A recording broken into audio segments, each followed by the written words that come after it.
täna me puhastame hõbelusikaid. Nii, ja mismoodi me neid puhastame? Võtame soodat, hõbelusikaid ja soola.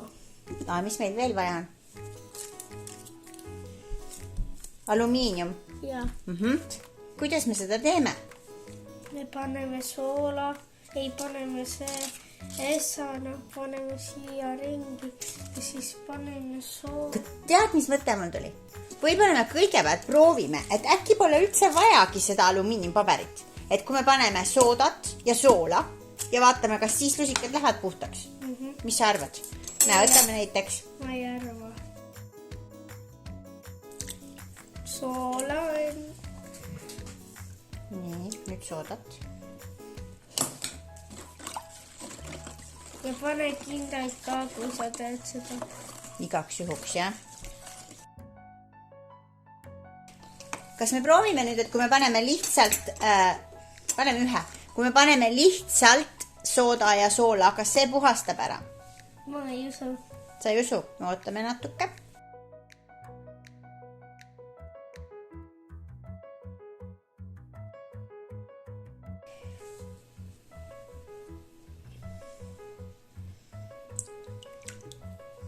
Nii, kas lusikas on puhtam või? Ei.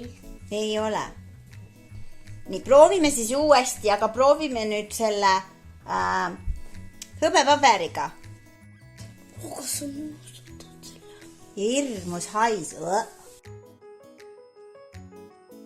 Kui sa tahad seda proovida, siis tee vanemaga. Nii, osad lusikad on juba täitsa heledad, osad veel mitte. Äkki peaks korra seda tõstma teist pidi. Nii.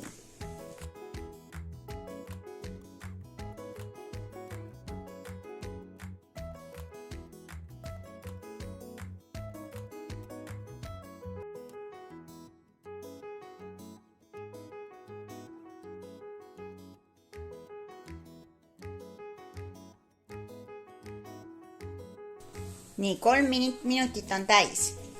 Võta välja.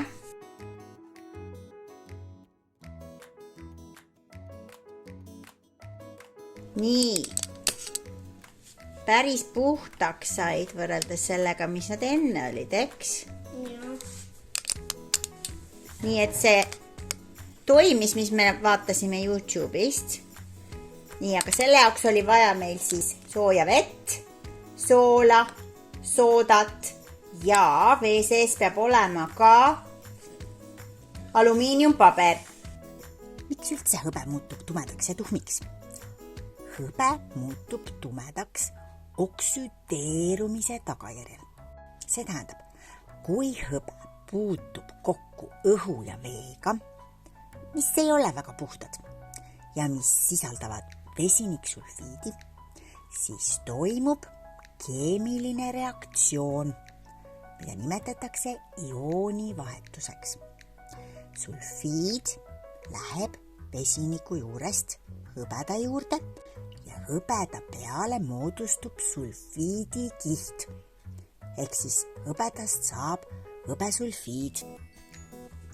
Kui aga tingimused on õiged, ehk siis kohal on soe vesi, sooda, sool ja alumiinium, nagu me rääkisime ja vaatasime, siis laseb hõbe sulfiidist lahti ja sulfiid läheb alumiiniumi peale ja moodustub hoopis alumiiniumsulfiid. Kui seda on nüüd raske ette kujutada, siis mõtle, et see on nagu, et on ema ja isa, härra ja proua hõbe ja neil on väike tütar sulfiid. Ema ja isa ei luba pisikest tütart kuhugi üksi minna, aga kui koht on õige, näiteks kooli juures, ja olukord on õige, see tähendab, aeg on õige ja õpetajad ootavad oma õpilasi, siis lähebki väike sulfiid teiste eakaaslastega õpetaja alumiiniumi juurde õppima. Vot nii, keemia on superlahe.